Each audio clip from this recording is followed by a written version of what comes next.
Episode 4101, Words That Strangle Progress. Moms, it's time to rediscover, rejuvenate, and renew who you are in mind, body, and spirit. Welcome to Create Your Now, Your Best Selfie, the show to help you do just that. Here's your host, certified life coach, personal trainer, and nutritionist, Christiane Wargo. Happy day. I hope you're ready for an extraordinary week because, yes, it's a start to a brand new day, a brand new week, and it is, come on, you know it. It's all about your personal development, your growth. What are you doing from the inside out? Because you know what? If you're not doing it, no one else is going to. Words that strangle progress. For those of you who are brand new to Create Your Now, welcome to this incredible family. I'm so delighted of your presence. If you already had the opportunity, you want to head on over to createyournow.com where you can learn more and to sign up for the Kisses newsletter, the Keep It Simple strategy, everyday solutions to live, love, and impact. Well, this episode is brought to you by AIM, inspiring connection and community. Well, I do really hope you had a fabulous weekend. It was a Father's Day weekend, and maybe it was a great weekend for you. Maybe it was a harder weekend. Father's Day isn't always a great weekend or a great day. And so wherever you are in that, just know that I was praying for you over the weekend. And as you embark on this new week, just allow yourself to see what's possible, right? Wherever you are in the season that you are in, okay? God knows where you are. So don't think that you're doing it alone because you're not. But I wanted to talk about something specifically. And it's one of those things where honestly, we don't really think a lot about. And it's the words that we say.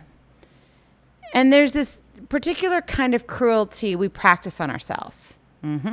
We don't even recognize it as cruelty, though.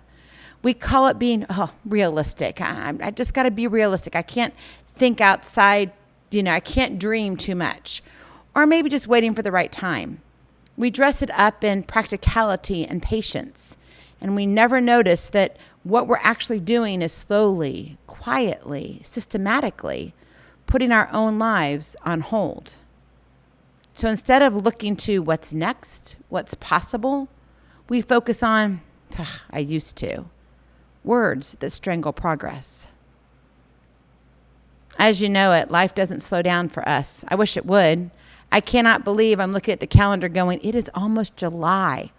We are almost in the last 6 months of 2026. Now, don't get all crazy on me here, but that's a reality, right? We got to let that sit in. The calendar doesn't pause while we gather our courage. It'd be nice, but it doesn't work that way. Because if it did, how many years back would you go? I know that's kind of a crazy question, isn't it? But think about it. The years move, whether we're moving them or moving with them, they're constantly moving. Doesn't matter where we show up. And yet somehow we convince ourselves that there's always going to be more time. We got this. More time to get healthy. More time to chase that dream. More time to feel alive again. I could do this. So rather than pressing forward, we turn around and look backward. And we begin to speak the most stagnating words in the human vocabulary. I used to. I used to run. I used to dream big dreams. I used to giggle more. I used to be energetic. I used to travel to pretty cool places. I used to feel strong. I used to do more. I want you to stop for a moment and feel the weight of those words. As you heard them, what came over you? Because there's grief in them. And it's more than just grief. There's a surrender. I used to is this language of someone who has already written their own ending. It's a closed door, a drawn curtain, a period at the end of a sentence. Yet you still had chapters left to write. How unfair to you. How unfair to me. You stop yourself in your tracks, you plant both feet in the past, and there you remain, stuck. Not because life ran out of room for you, but because your words ran out of room for life. It's actually pretty profound when you stop long enough to stop and smell the roses.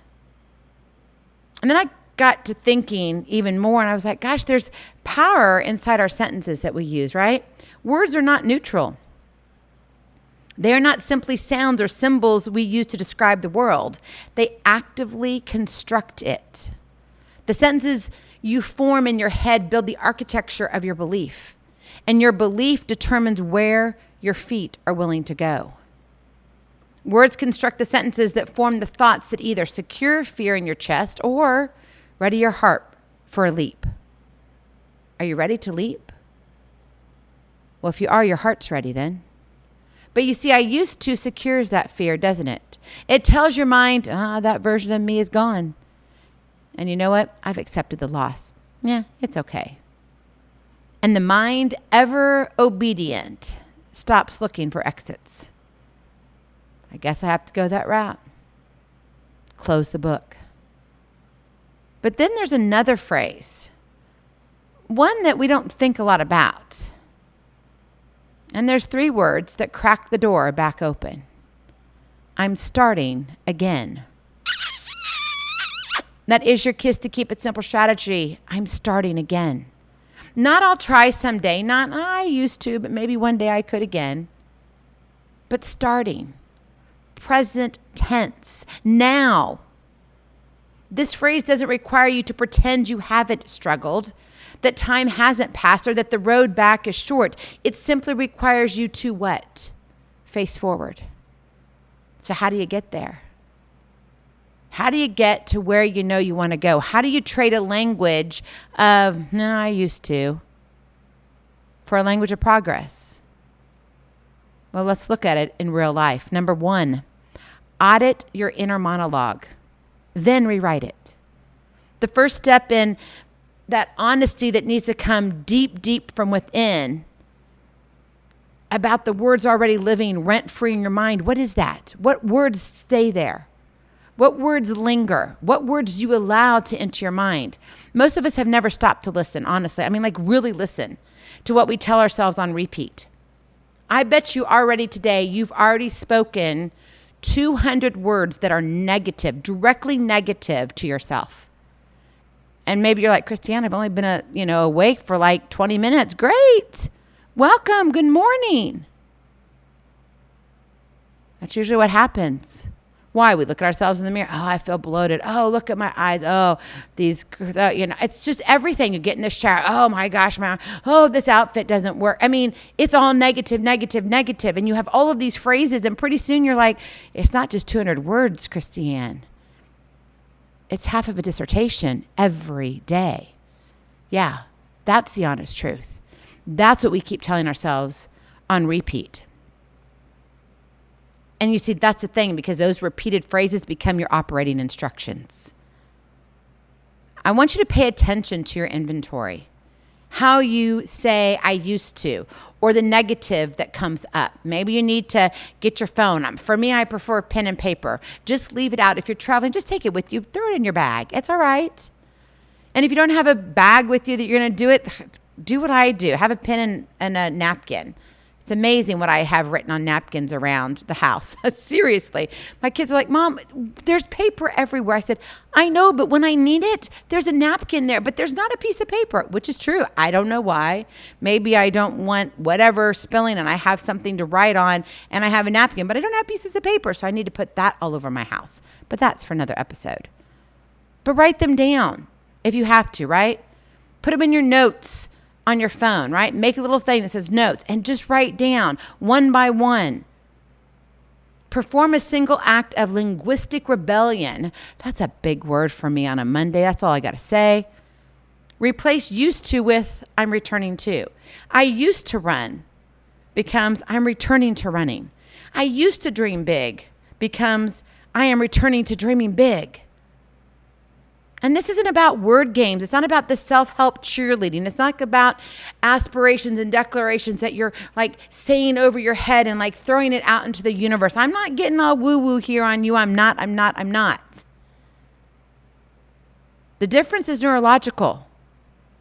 Have you ever heard of CBT?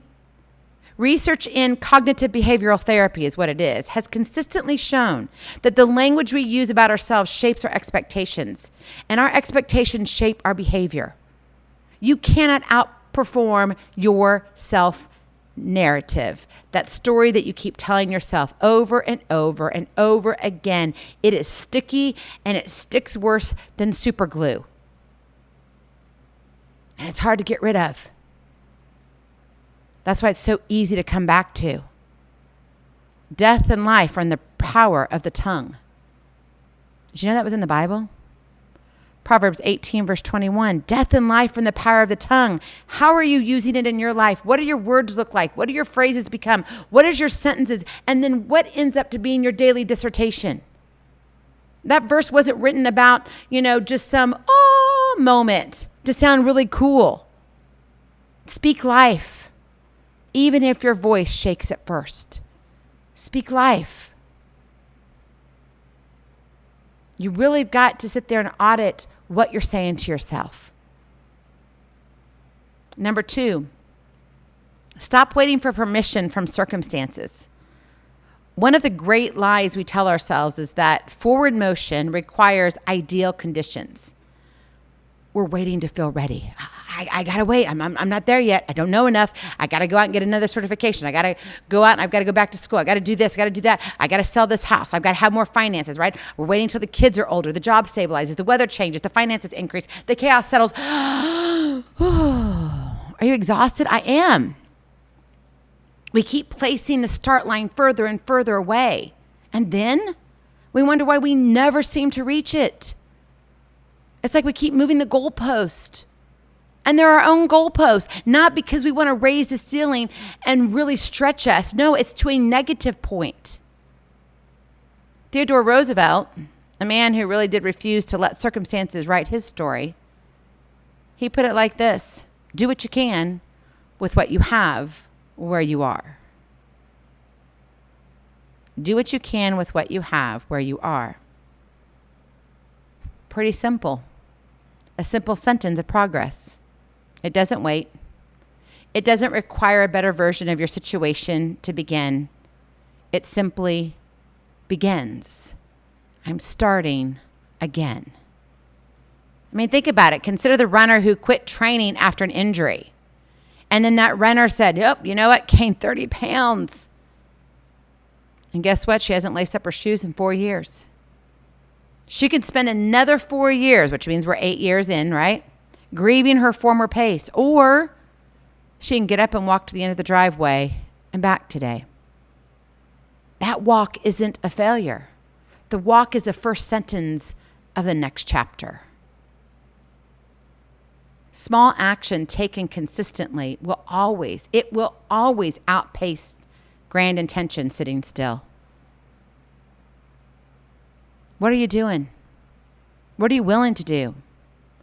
Words that create forward motion are almost always words that operate in the present tense. I am, I will, I'm starting. Stop waiting for permission. Because you see, your words, they don't require tomorrow's version of you. They invite today's. What are you doing today? Create your now. And then finally, number 3, surround yourself with a language that pulls you forward. You become in no small part what you repeatedly hear over and over and over and over and over again.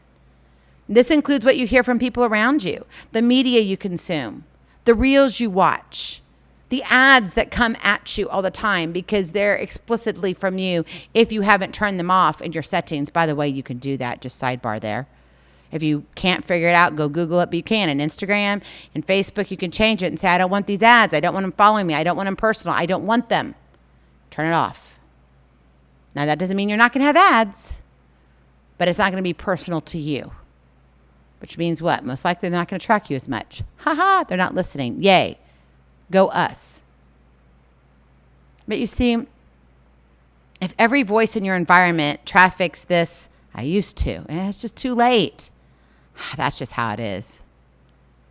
Those words are going to settle into your vocabulary, and they become part of your everyday. They become part of your beliefs, which means what? Your actions stop.